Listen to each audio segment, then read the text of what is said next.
আসসালামু আলাইকুম দর্শক, স্বাগত জানাচ্ছি আরটিভির দুপুরের সংবাদে। যারা নির্বাচন প্রতিহত করার ঘোষণা দিচ্ছে তাদের বিরুদ্ধে সব ধরনের ব্যবস্থা নেওয়া হবে বলে জানিয়েছেন প্রধান নির্বাচন কমিশনার এএমএম নাসির উদ্দিন। সকালে বিজেপির সদর দপ্তরে বিজেপির নির্বাচনী মহড়া প্রশিক্ষণ পরিদর্শন শেষে এই মন্তব্য করেন তিনি।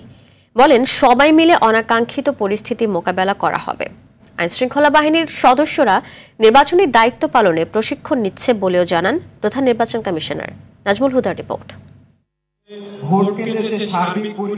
ফুলপুরি সরকারি প্রাথমিক বিদ্যালয় কেন্দ্রে সকালে ভোট গ্রহণ শুরুর কিছুক্ষণ পরেই বাইরে হঠাৎ বিশৃঙ্খলা, ভাঙচুর, ভোট বন্ধের চেষ্টা। খবর পেয়ে অল্প সময়ের মধ্যেই পরিস্থিতি নিয়ন্ত্রণে এনে কেন্দ্রের পরিবেশ ফিরিয়ে আনে বিজিবির এক প্লাটুন সদস্য। আসন্ন সংসদ নির্বাচন ঘিরে এটি ছিল বাহিনীটির ডামি মহড়া। এতে উপস্থিত ছিলেন প্রধান নির্বাচন কমিশনার এএমএম নাসির উদ্দিন। বলেন, জাতীয় নির্বাচনকে কেন্দ্র করে লাল, হলুদ এবং সবুজ জোন চিহ্নিত করে নির্বাচনী নিরাপত্তা ব্যবস্থা সাজাবে ইসি। ইলেকশনের জন্য যে প্রস্তুতি, সেটার একটা নমুনা আপনারা দেখলেন। আমাদের বিভিন্ন আইন শৃঙ্খলা বাহিনীকে আমরা এখানে এনগেজ করব। এই প্রশিক্ষণ আমাদের নির্বাচনে বিশালভাবে একটা, আমি বলবো যে, প্রভাব ফেলবে এবং আইন শৃঙ্খলা রক্ষায় এটার একটা বিশাল প্রভাব থাকবে। এছাড়া আগস্ট পরবর্তী সময়ে আইন শৃঙ্খলা পরিস্থিতি একেবারে নিখুঁত না হলেও অনেকটা উন্নত হয়েছে বলেও দাবি করেন সিইসি। বলেন, ভোটের আগে পরিস্থিতি আরো ভালো হবে। এটা একটা নমুনা হলো যে আইন শৃঙ্খলা পরিস্থিতি, আমি বলবো না যে একটা পারফেক্ট লেভেলে চলে গেছে, এটা বলবো না, বাট আপনারা 5ই আগস্ট 24-এ দেখেছেন কি অবস্থা ছিল, আর এখনকার অবস্থা দেখেন, তুলনা করে এটা তো আরো ইমপ্রুভ করবে গ্রাজুয়ালি। এবং ভোট আস্তে আস্তে, ভোটের তারিখ আস্তে আস্তে দেখবেন যে everything is falling in line এবং সবকিছু ঠিক হয়ে যাবে। জাতির কাছে একটি সুষ্ঠু, সুন্দর ও নিরপেক্ষ নির্বাচন দিতে রাজনৈতিক দলগুলোর সহযোগিতাও প্রত্যাশা করেন সিইসি। সবাই মিলে ইনশাআল্লাহ অর্জন করব এবং ডেলিভার করব। নাজমুল হুদা, আরটিভি, ঢাকা। একটি অবাধ সুষ্ঠু নির্বাচন নিশ্চিত করতে সরকারকে সব ধরনের কার্যকরী ব্যবস্থা নেওয়ার তাগিদ দিয়েছেন বিএনপির সিনিয়র যুগ্ম মহাসচিব রুহুল কবির রিজভী। নির্বাচনে যেন সাধারণ মানুষ নির্বিঘ্নে ভোটাধিকার প্রয়োগ করতে পারে সে ব্যবস্থা করারও আহ্বান জানান তিনি। সকালে নয়াপল্টনে বেগম খালেদা জিয়ার সুস্থতা কামনায় আয়োজিত দোয়া মাহফিলে এসব কথা বলেন রিজভী। আরও বলেন, শেখ হাসিনা হরিলুট করে দেশটাকে অন্য একটি দেশের আজ্ঞাবহ করে রাখতে চেয়েছিলেন।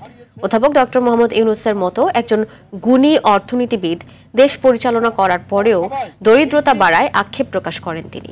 আমাদের যে বেড়ে ওঠা অত্যন্ত কৃত্রিম ভাবে, আর্টিফিশিয়ালি সরকার তাকে অসুস্থ করেছে, যে এটা তার স্বাভাবিক অসুস্থতা নয়। একজন মহিলা পায়ে হেঁটে জেলখানার ভিতরে ঢুকলেন একটি অন্যায়, অসত্য, মিথ্যা মামলায় সাজা দিয়ে। স্বৈরাচারী, আক্রমণাত্মক, হিংসা পরায়ণ এবং একগুঁয়ে একজন শাসকের হাতে সেই রাষ্ট্র যে কোনো মানুষকে যে কোনো ভাবেই তাকে পর্যুদস্ত করতে পারে।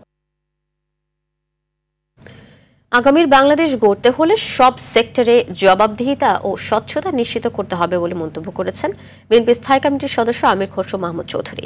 তিনি বলেন, বিগত সরকারের আমলে ব্যাংক ও ইন্স্যুরেন্স খাতে ব্যাপক দলীয়করণ হয়েছিল, যার কারণে আর্থিক খাতের এই করুণ অবস্থা। দুপুরে কাকরাইলের আইডিইবি ভবনে পপুলার লাইফ ইন্স্যুরেন্স কোম্পানির 25 বছর পূর্তি উপলক্ষে আয়োজিত আলোচনা সভায় তিনি এসব কথা বলেন। আমির খসরু আরও বলেন, বিএনপি ক্ষমতায় গেলে এই খাতে বড় ধরনের সংস্কার করা হবে, সেই সাথে স্বচ্ছতা নিশ্চিতে আর্থিক সেক্টর দলীয়করণ মুক্ত করা হবে বলেও প্রতিশ্রুতি দেন আমির খসরু মাহমুদ চৌধুরী।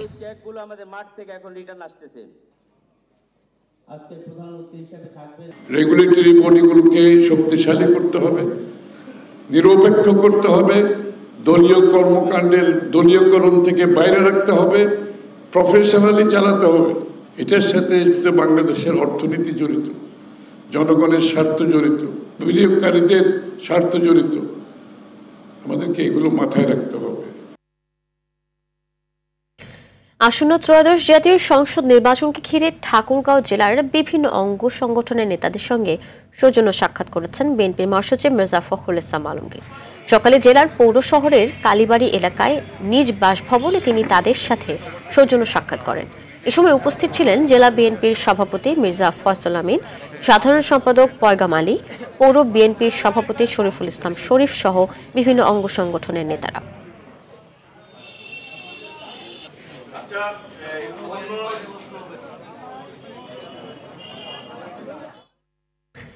আরপিওর অগণতান্ত্রিক সংশোধনী বাতিল সহ জামানত কমানো, কালো টাকা, পেশি শক্তি ও প্রশাসনিক কারসাজি মুক্ত নির্বাচনের দাবি জানিয়েছেন বাম গণতান্ত্রিক জোট। দুপুরে আগারগাঁও নির্বাচন ভবনের সামনে বিক্ষোভ করে এই দাবি জানান জোটের নেতারা। বলেন, তুলনামূলক ছোট দলগুলো যাতে নির্বাচনে প্রতিদ্বন্দ্বিতা করতে না পারে, আরপিও সংশোধনীর মাধ্যমে কমিশন সেই পথ বেছে নিয়েছে। এ সময় ঔদ্ধত্যপূর্ণ বক্তব্য দেয় জামায়াত নেতা শাহজাহান চৌধুরীকে গ্রেপ্তার ও নির্বাচনে অযোগ্য ঘোষণার দাবি জানান জোট নেতারা। পরে নির্বাচন কমিশনের 14 দফার একটি স্মারকলিপি জমা দেন তারা। কিন্তু দুঃখজনক হলেও সত্য, একটা সুষ্ঠু নির্বাচনের জন্য নির্বাচনে যাতে টাকার খেলা, পেশি শক্তি, সাম্প্রদায়িকতা, আঞ্চলিকতা এবং প্রশাসনিক কারসাজি মুক্ত হয়, সেই জন্য সেই দাবি নিয়ে কি করলে সেটা হবে, সেই দাবিগুলো নিয়ে আমরা এখানে নির্বাচন কমিশনের সামনে হাজির হয়েছি। 64 জেলার আইন শৃঙ্খলা পরিস্থিতির উপর ভিত্তি করে 3টি ক্যাটাগরিতে ভাগ করে পুলিশ সুপার নিয়োগ দেওয়া হবে বলে জানিয়েছেন স্বরাষ্ট্র উপদেষ্টা লেফটেন্যান্ট জেনারেল জাহাঙ্গীর আলম চৌধুরী। তিনি বলেন, লটারি প্রক্রিয়ায় মেধাবীরা বাদ পড়েনি, ওসি পদায়নও লটারিতে হবে। সকালে কৃষি মন্ত্রণালয়ে বার্ষিক উন্নয়ন কর্মসূচি পর্যালোচনা সভা শেষে সাংবাদিকদের প্রশ্নের জবাবে একথা বলেন। উপদেষ্টা বলেন, পর্যাপ্ত পরিমাণ সার মজুত আছে, গ্যাসের দামের সাথে সারের দামের সম্পর্ক নেই। যে সকল অসাধু ব্যবসায়ী দাম বাড়ায় তাদের বিরুদ্ধে ব্যবস্থা নেওয়া হচ্ছে। পেঁয়াজের কোনো সংকট নেই জানিয়ে উপদেষ্টা বলেন, কৃষকদের কথা বিবেচনা করে পেঁয়াজ আমদানির অনুমোদন দেওয়া হয়নি, তবে পেঁয়াজের দাম বাড়ার সম্ভাবনা নেই। আগুন নিভতে না নিভতেই মিলল সূত্রপাতের কারণ। গ্যাস সিলিন্ডার বিস্ফোরণে করাইল বস্তিতে ঘটে অগ্নিকাণ্ড। মিন্টু মিয়া নামে এক ব্যক্তির বাসা থেকে বিস্ফোরিত সিলিন্ডার উদ্ধার করে ফায়ার সার্ভিস। আগুন লাগার ঘটনার স্বীকারও করে মিন্টু মিয়ার ছেলে মোহাম্মদ সোহেল। বলেন, তাদের বাসার সিঁড়ির নিচে রাখা সিলিন্ডার বিস্ফোরিত হয়ে আগুন ছড়িয়ে পড়ে চারদিকে। এদিকে ধ্বংসস্তূপে পরিণত করাইল বস্তি থেকে নিজেদের শেষ সম্বলটুকু খুঁজতে ব্যস্ত সময় পার করছেন ক্ষতিগ্রস্তরা। মোহাম্মদ আলমগীর হোসেনকে সাথে নিয়ে বিষয় আরো জানাচ্ছেন বিপুল দেবরায়।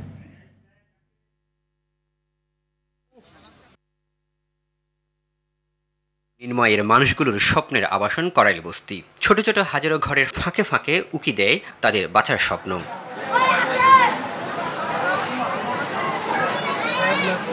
কিন্তু সেই স্বপ্নবাজ মানুষগুলোর স্বপ্ন বাস্তবায়নে বারংবার বাধা হয়ে দাঁড়ায় আগুনের লেলিহান শিখা। মিন্টু মিয়া নামে এক ব্যক্তির সিঁড়ির নিচে রাখা গ্যাস সিলিন্ডার বিস্ফোরিত হয়ে ঘটে অগ্নিকাণ্ডের এই ভয়াবহ ঘটনা। ফায়ার সার্ভিসের একটি দল মিন্টু মিয়ার ধ্বংসস্তূপে পরিণত হওয়া বাড়ি থেকে উদ্ধার করে আলামত। আমরা এখান থেকে আগুন লাগছে, এখানে আমাদের কারেন্টের কাট আউট ছিল, কত বুঝেন এই কারেন্টের কাট আউট বাস্ট হওয়ার পরে আগুন লেগেছে কারেন্টের পরে দেখা বুঝেনের পানি কে দিছে আরো বড়। এদিকে আগুনের লেলিহান শিখায় ধ্বংসস্তূপে পরিণত হয়েছে করাইল বস্তি। ভোরের আলো ফোটার সাথে সাথে সেই দৃশ্য ধরা পড়েছে ক্যামেরার চোখে। সহায় সম্বল হারানো পরিবারগুলো খুঁজে বেড়াচ্ছে তাদের প্রিয় বাসস্থান ও প্রয়োজনীয় জিনিসপত্র। আর তো ঘরের যা জিনিস আছে কিচ্ছু বাইর করতে পারছি না, যা খালি পিন্দনের কাপড় দিয়ে। না খাইতে পারবো করতে কিচ্ছু নেই, আমার দিতে পারি না, এখন খাওয়া দাওয়া কি আহে মুখে। সারা রাত নিয়ে অন্য বাসায় আসিলাম, একজনের বাসায় রাত খাটাইছি, এই অবস্থা, কোনো কিছু পরনের নাই, খোলা আকাশে এখন বৈশা রয়েছে ফুলারে বৌরে নিয়ে। এরই মধ্যে ক্ষতিগ্রস্তদের তথ্য হালনাগাদ শুরু করেছে ফায়ার সার্ভিস, দুর্যোগ ও ত্রাণ মন্ত্রণালয় সহ বেশ কয়েকটি সংগঠন। ক্ষয়ক্ষতির নিরূপণের পর তাদের সহায়তা করার আশ্বাস দেন দুর্যোগ ও ত্রাণ মন্ত্রণালয়ের পরিচালক। এদিকে সকাল থেকে ক্ষতিগ্রস্ত এলাকায় বসানো হয়েছে মেডিকেল ক্যাম্প, মেরামত করা হচ্ছে সংযোগ লাইন, ক্ষতিগ্রস্তদের খাবার দিচ্ছেন বিভিন্ন সংগঠন। এভাবে আগুনের লেলিহান শিখায় ধ্বংস হলো বস্তিবাসীর স্বপ্ন, সে সাথে পুড়ল কপাল। তাই তো সে ধ্বংসস্তূপের মাঝে এখনও খুঁজে বেড়াচ্ছে তাদের শেষ সম্বলটুকু। তবে বারবার এই বস্তির মধ্যে কেন অগ্নিকাণ্ডের ঘটনা ঘটে তা এখনও তারা খুঁজে বেড়াচ্ছে। তারা বলছেন, সরকারের পক্ষ থেকে যাতে উদ্যোগ নেওয়া হয় এ ধরনের অগ্নিকাণ্ডের ঘটনা যাতে আর না ঘটে এবং ক্ষতিপূরণ যাতে তারা পায় সেটিও যাতে সরকার আশ্বস্ত করে। বিপুল দেবরাই, RTV, ঢাকা। এদিকে রাজধানীর করাইল বস্তিতে ভয়াবহ অগ্নিকাণ্ডে ক্ষতিগ্রস্তদের পুনর্বাসনে প্রয়োজনীয় সব ধরনের সহায়তা দেবে অন্তর্বর্তী সরকার। মঙ্গলবার মধ্যরাতে এক প্রেস বিবৃতিতে প্রধান উপদেষ্টা ডক্টর মোহাম্মদ ইউনূস সহায়তার কথা জানান এবং উদ্বেগ প্রকাশ করেন। সেই সঙ্গে অগ্নিকাণ্ডে আহতদের দ্রুত আরোগ্য কামনা করেন তিনি। বলেন, করাইল বস্তির অগ্নিকাণ্ডে যেসব পরিবার গৃহহীন হয়ে পড়েছেন তাদের দুঃখ কষ্ট সবাইকে ব্যথিত করছে। সংশ্লিষ্ট কর্তৃপক্ষকে তাৎক্ষণিকভাবে উদ্ধার ও ত্রাণ কার্যক্রম জোরদারের নির্দেশ দেওয়া হয়েছে বলেও জানানো হয়। পাশাপাশি অগ্নিকাণ্ডের কারণ অনুসন্ধান করে ভবিষ্যতে এ ধরনের দুর্ঘটনা রোধে কার্যকর ব্যবস্থা নিতে নির্দেশনা দিয়েছে অন্তর্বর্তী সরকার।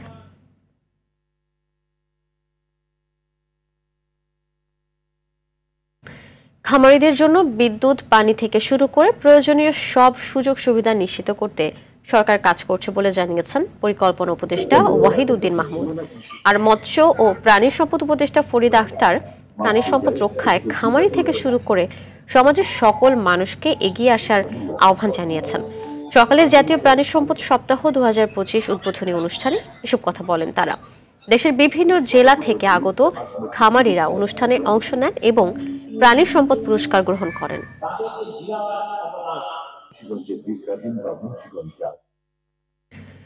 জুলাই গণ অভ্যুত্থানে 5 আগস্ট সাভারের আশুলিয়ায় 6 লাশ পোড়ানো সহ 7 জনকে হত্যা মামলায় 20তম দিনের সাক্ষ্য গ্রহণ শেষ হয়েছে। পরবর্তী সাক্ষ্য 2 ডিসেম্বর সকালে আন্তর্জাতিক অপরাধ ট্রাইব্যুনাল 2-এ 2 বিচারপতি প্যানেলের জব্দ তালিকা থেকে আজ সাক্ষ্য দেন মামলার 15 নম্বর সাক্ষী এসআই আনিসুর রহমান।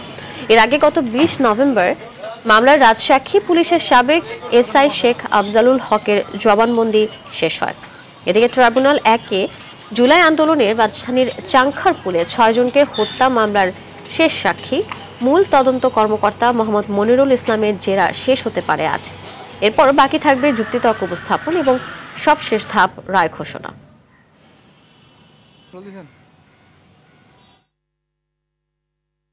অগ্রণী ব্যাংকের প্রধান কার্যালয়ে ক্ষমতাচ্যুত সাবেক প্রধানমন্ত্রী শেখ হাসিনার 2টি লকারে 832.5 ভরি স্বর্ণ পাওয়া গেছে। মঙ্গলবার দুপুরে ম্যাজিস্ট্রেটের উপস্থিতিতে ওই লকার 2টি খোলা হয়। আদালতের অনুমতি নিয়ে এনবিআর এর কেন্দ্রীয় গোয়েন্দা সেল সিআইসি ও দুদকের একটি দল ওই লকার 2টি খুলে। লকার 2টিতে 832.5 ভরি স্বর্ণ পাওয়া গেছে। ওই লকার 2টি জব্দ করেছিল এনবিআর এর গোয়েন্দা ইউনিট সিআইসি।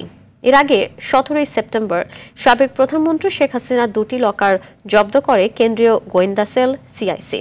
অগ্রণী ব্যাংকের প্রধান শাখায় শেখ হাসিনার 753 নম্বর লকার এবং 751 নম্বর লকার জব্দ করা হয়। আর গত 10 সেপ্টেম্বর 128 নম্বর লকার জব্দ করেছিল সিআইসি। শেখ হাসিনার রায়সহ ট্রাইব্যুনাল ও এর বিচার নিয়ে বিরূপ মন্তব্য করায় বিএনপি নেতা অ্যাডভোকেট ফজলুর রহমানের বিরুদ্ধে গুরুতর আদালত অবমাননার অভিযোগের শুনানি রোববার সকালে আন্তর্জাতিক অপরাধ ট্রাইব্যুনাল 1-এ প্রসিকিউশনের দাখিলকৃত অভিযোগের প্রাথমিক শুনানির পর এই আদেশ দেয় ট্রাইব্যুনাল। ট্রাইব্যুনালের রায় না মানা আদালতের স্পষ্ট অবমাননা বলে জানান প্রসিকিউটর গাজী MH তামিম। আর প্রসিকিউটর মিজানুল ইসলাম বলেন, এই অপরাধে 1 বছরের কারাদণ্ড সহ 5,000 টাকা পর্যন্ত জরিমানার বিধান রয়েছে। এটা অবশ্যই একটা ডিফেমেটরি স্টেটমেন্ট।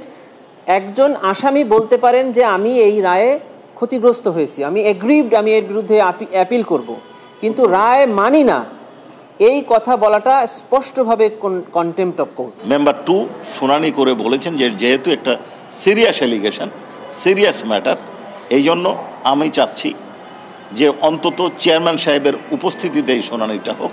নেক্সট সানডে শুনানির জন্য দিন ধার্য করেছেন।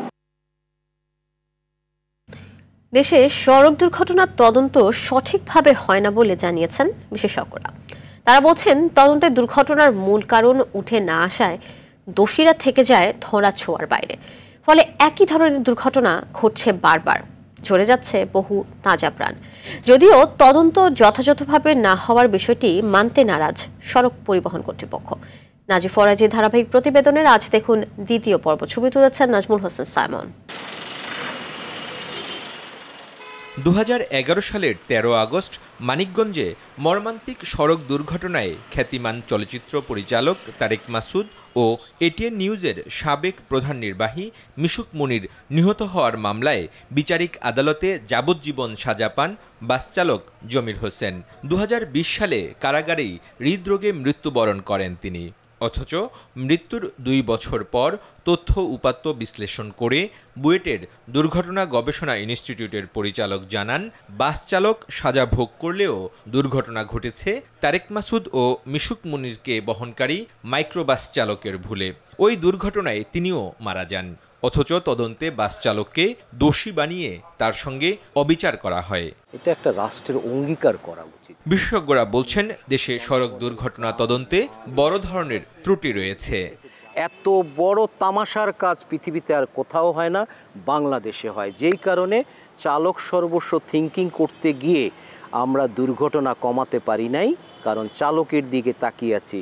পুরো সিস্টেমের সাথে যারা যারা ভুল করতেছে, উপরের দিকে দায়িত্বে গাফিলিত করতেছে, যেগুলি রুট কজ, সেখানকে যদি আমরা ধরতে না পারি, জবাবদিহিতা করতে না পারি, যেটা আগে হতো না, আমরা কোনো দিন দুর্ঘটনা কমবে না।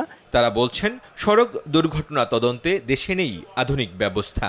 এছাড়া বিভিন্ন বিভাগের মধ্যে সমন্বয়হীনতা তদন্ত প্রক্রিয়াকে আরও জটিল করে তোলায় দুর্ঘটনার মূল কারণ চিহ্নিত করা এবং ভবিষ্যতে দুর্ঘটনা প্রতিরোধে কার্যকর ব্যবস্থা গ্রহণ করা কঠিন হয়ে পড়ে। রোড ক্র্যাশের সঠিক তদন্ত কিভাবে হবে সেটাই আসলে নিরূপণ করা নাই, টেকনিক্যাল বিষয়, এবং এটা বৈজ্ঞানিক পদ্ধতি অনুসরণ করেই করা উচিত। এটার জন্য পর্যাপ্ত লোকবলও আমাদের তেমন নাই। এটার জন্য কে দায়ী, মালিকের কতখানি দায়িত্ব আছে, ড্রাইভারের কতখানি দায়িত্ব আছে, রোড যারা কনস্ট্রাকশন করেছে তাদের কতখানি দায়িত্ব আছে, এগুলো তো বর্তমান তদন্ত প্রক্রিয়ার মধ্যে অন্তর্ভুক্ত নয়। নিরপেক্ষ তদন্তের মাধ্যমে এবং সিস্টেম কারেকশনের মাধ্যমে যেইভাবে দুর্ঘটনা কমিয়ে আনা হয়েছে আমাদেরকেও করতে হবে, কিন্তু প্রশাসন কোনোদিন চাইবে না এটাকে রাজনৈতিকভাবেই জনগণের স্বার্থে কিন্তু এটা করতে হবে। আদারওয়াইজ রক্তক্ষরণের উন্নয়ন হবে, জনগণ বলি হবে, যারা যারা এটার দায়িত্বে থাকবেন তারা কিন্তু নিরপরাধ থেকে যাবেন, যেটা অত্যন্ত বড় অন্যায়ের কাজ হবে। তবুও তদন্ত প্রক্রিয়াকে সঠিক বলছে সড়ক পরিবহন কর্তৃপক্ষ বিআরটিএ। আমাদের যে তদন্ত করার যে প্রক্রিয়ায় কোনো সমস্যা নাই, সমস্যা অন্য জায়গায়। সমস্যা হচ্ছে যে আমরা এই তদন্ত প্রক্রিয়ায় কিন্তু একজন তদন্ত করে, অনেকের সাপোর্ট লাগে, সে সাপোর্টের জায়গা কোনো সময় আমরা পেরে উঠি না। আবার অনেক সময় যিনি তদন্ত করতে যান তার কিছু অনীহা কাজ করে। বাট তদন্তের প্রক্রিয়া যে সিস্টেমটা, সেই সিস্টেমটা কিন্তু খুবই প্র্যাগম্যাটিক। বিশেষজ্ঞরা বলছেন, তদন্তে অবহেলার কারণে একদিকে দোষীরা পার পেয়ে যাচ্ছে, অন্যদিকে সড়কে দুর্ঘটনার সব উপাদানই থেকে যাচ্ছে, যার মাসুল দিচ্ছে গোটা জাতি। নাজিব ফরাইজি, RTV, ঢাকা। আশুলিয়ার তাজরিন ফ্যাশনে অগ্নিকাণ্ডে আহত শ্রমিকরা 4 দফা দাবি আদায়ে কর্মসূচি পালন অব্যাহত রেখেছেন। গত 24 নভেম্বর থেকে আশুলিয়ার তাজরিন ফ্যাশনের পরিত্যক্ত ভবনের নিচে এই অবস্থান কর্মসূচি পালন করছেন তারা। আহত শ্রমিকরা জানান, 13 বছর ধরে ক্ষতিপূরণ, সুচিকিৎসা ও পুনর্বাসনের জন্য আন্দোলন সংগ্রাম করে আসলেও বিগত সরকার কোনো ধরনের পদক্ষেপ নেয়নি, বরং দলীয় সংগঠনে পদায়ন করেছে বিগত সরকার। এছাড়া তাজরিনের মালিক দেলোয়ার সহ দোষীদের কোনো শাস্তির ব্যবস্থাও করা হয়নি। তাই সংশ্লিষ্ট দপ্তর থেকে কোনো ধরনের পদক্ষেপ না নিলে গায়ে কেরোসিন ঢেলে আত্মহত্যার হুমকি দেন আন্দোলনকারীরা। চট্টগ্রাম বন্দরকে বিদেশি অপারেটরদের কাছে ইজারা দেওয়ার সিদ্ধান্তের প্রতিবাদে বন্দরমুখী সড়ক অবরোধ ও বিক্ষোভ কর্মসূচি পালন করেছে শ্রমিক কর্মচারী ঐক্য পরিষদ স্কপ। সকাল 10টা থেকে 11:30 পর্যন্ত নগরীর বন্দরমুখী সড়কে 3টি অংশে অবরোধ করেন তারা। এ সময় বন্দরে ঢুকতে পারেনি কোনো পণ্যবাহী কন্টেইনার। এতে দুই পাশে গাড়ির দীর্ঘ লাইনের সৃষ্টি হয়। পরে পুলিশের অনুরোধে 1.5 ঘন্টা আগে কর্মসূচি প্রত্যাহার করা হয়। এদিকে অবরোধে সমর্থন জানিয়েছে পরিবহন শ্রমিকদের কয়েকটি সংগঠন ও বাম গণতান্ত্রিক জোটের নেতা কর্মীরাও। এ সময় বক্তারা লালদিয়ার চর ও পানগাঁও টার্মিনালের চুক্তি অবিলম্বে বাতিলের দাবি জানান। অন্যথায় আগামী 5 ডিসেম্বর ঢাকাসহ দেশের বিভিন্ন জায়গায় বিক্ষোভ সমাবেশ করার ঘোষণাও দেন তারা।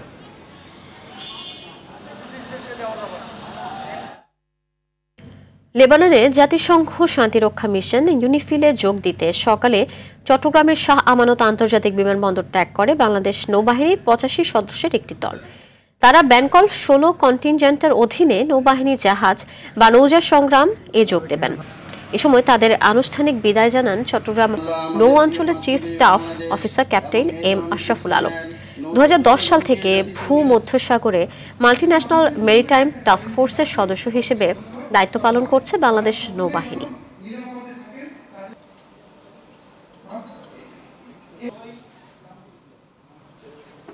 আমাদের বর্তমানে 15টি কন্টিনজেন্ট মিশন শেষ করছে এবং এই কন্টিনজেন্টটি বাংলাদেশ কন্টিনজেন্ট 16 হিসেবে বাংলাদেশ নৌবাহিনী জাহাজ সংগ্রামের ক্রু হিসেবে জাতিসংঘ শান্তিরক্ষা মিশন লেবাননে গমন করতে যাচ্ছে। নারী শিক্ষার্থীকে উত্ত্যক্ত করা নিয়ে সংঘর্ষের জেরে যশোর বিজ্ঞান ও প্রযুক্তি বিশ্ববিদ্যালয়ে অস্থিরতা বিরাজ করছে। এর আগে মঙ্গলবার রাতে বিশ্ববিদ্যালয়ের সামনে যশোর চৌগাছা সড়কের আম্বরতলায় থেমে থেমে চলা সংঘর্ষে 5 শিক্ষার্থী আহত হন। বিশ্ববিদ্যালয় প্রশাসন জানায় আম্বরতলা মোড়ে ফটোকপি করতে গেলে দোকানদার ওই শিক্ষার্থীকে উত্ত্যক্ত করেন। এ সময় কয়েকজন শিক্ষার্থী ওই দোকানদারকে মারধর করলে অন্য দোকানদাররা শিক্ষার্থীদের সঙ্গে সংঘর্ষে জড়ান। পরে শিক্ষার্থীরা ক্যাম্পাসে ঢুকে সামনের সড়কে টায়ার পুড়িয়ে বিক্ষোভ করে। পুলিশ, সেনাবাহিনী ও উপজেলা নির্বাহী কর্মকর্তা ঘটনাস্থলে আসলে পরিস্থিতি নিয়ন্ত্রণে আসে। দর্শক, দুপুরের সংবাদ এ পর্যন্তই। জেলা সংবাদ বিকেল 5:45টায় দেখার আমন্ত্রণ রইল। ধন্যবাদ সবাই।